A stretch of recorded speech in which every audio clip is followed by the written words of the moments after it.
शेतकरी बांधवांनो, आज आपण आहोत मौजे जामबुद्रुक तालुका जिंतूर जिल्हा परभणी या गाव शिवारामध्ये आणि या ठिकाणी परिवर्तन सर्वांगीण ग्रामीण विकास प्रकल्प हा प्रकल्प कृषी विकास व ग्रामीण परीक्षण संस्था मलकापूर आणि एचडीएफसी बँक CSR यांच्या माध्यमातून चालत असतो। विविध गाव विकासाचे काम आपण गाव पातळीवरती करत असतो। एकूण 13 गावांचा समावेश आहे आणि याच 13 गावापैकी एक जामबुद्रुक हे गाव आहे। आज या ठिकाणी आपण आलो आहोत। त्या शेळ्यांचा गोठा आपल्याला दिसत आहे आणि याविषयी आपल्याला जाणून घ्यायचंय प्रत्येक शेतकरी बांधवांकडून। नमस्कार दादा। नमस्कार। आपलं नाव सांगा। बंडू रामराव गाव, राहणार जामबुद्रुक। तर पहिल्यांदा आपलं शेळी पालनासाठी आपल्याला खूप खूप शुभेच्छा येतात। तर मला सांगा की हा जो आपल्या संस्थेने आपल्याला गोठा दिलेला आहे ना, तर याच्या अगोदर ती तुमची परिस्थिती नेमकी शेळी पालनाची कशी होती आणि आज तुम्हाला काय भावना आहे? आम्हाला मेन म्हणजे शेळ्या वाढवायची इच्छा होती, पण बांधायला जागा नव्हती। हा, तर आम्ही पावसाळ्याच्या टायमाला चव्हाळे बांधायचो आणि तर आणि 1-2 शेळ्या असल्यामुळे आम्हाला वाढवता येत नव्हतं।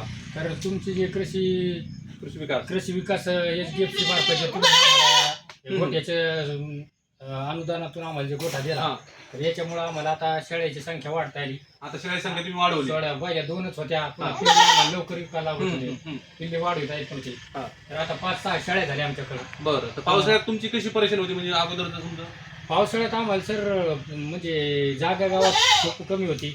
पावसाळ्यात आम्हाला चवळे बांधावं लागायचे आणि रोगराईचं प्रमाण वाढायचं होतं। परत खाली शाळेला ते दगडी रोगचं प्रमाण भीती होती, म्हणजे आरोग्याचं आणि शाळेचं म्हणजे आमचं एकदम परिस्थिती हे होती।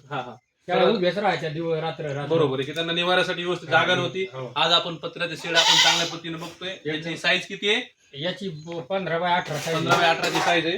त्याचबरोबर आमचे संस्थेचे डॉक्टर श्री एकनाथजी पवणे पण आहेत। तर डॉक्टर साहेबांची तुम्हाला वेगळी कशी मदत होती? भरपूर फोन लावला की ते येतात, तुला अडचण असली की ते येतात, त्याची माहिती भेटती। बरं, म्हणजे सगळ्या गोष्टी आम्हाला। आणि परंतु आरोग्य जे याच्या यात आम्हाला कसे पाऊस असला पाणी असलं दावण्यामुळे आम्ही घुस टाकू शकतो, आणि पावसाळ्यासाठी ते आम्हाला म्हणजे गोठा पण झाला आणि याचबरोबर आपलं जे काही दावणे चारा टाकणे चारा स्टँड आहे ना, याची कशी मदत झाली की चाऱ्याची नासुडी होणार राहील। परत आम्हाला भूस टाकायला भूस खाली हा 15 बाय 18 चा गोठा आहे आणि जे काही आपला प्रकल्प चालला जातो या माध्यमातून शेळी पालकांना त्यांच्या शेळीसाठी चांगलं आरोग्यदायी ठिकाण म्हणता येईल। त्याचबरोबर आपण चाऱ्याची जे काही आपली नासाडी होती पारंपरिक पद्धतीने आहे ना, ती होणार नाही। एकंदरीत तुम्ही समाधानी आहात का? एकदम समाधानी। आता याच्यात जे बंदिस्त शेळी पालन जे म्हणतात, तर आपण आता सध्या अर्ध बंदिस्त मध्ये जेव्हा आपल्याला समजा आता शेळ्या वाढणार, आपल्या अर्धा एकरचा प्लॉट ठेवणार त्याच्यात चाऱ्यासाठी, तर चारा पण तुम्ही भविष्यात आम्हाला उपलब्ध नाही देणार। आपण प्रकल्पातून चाऱ्याचं पण आम्हाला म्हणजे आम्ही 20-30 पर्यंत टार्गेट मिळवायची इच्छा आहे। खूप खूप चांगलं वाटलं आपल्याला। धन्यवाद तुम्ही आम्हाला सहकार्य केल्याबद्दल, कारण की गरीब लोकांना एवढं 5-50 हजाराचं घडत नाही। बरोबर, सबसिडीतून तुम्ही दिलं त्याच्याबद्दल आम्ही तुमचे आभारी आहोत।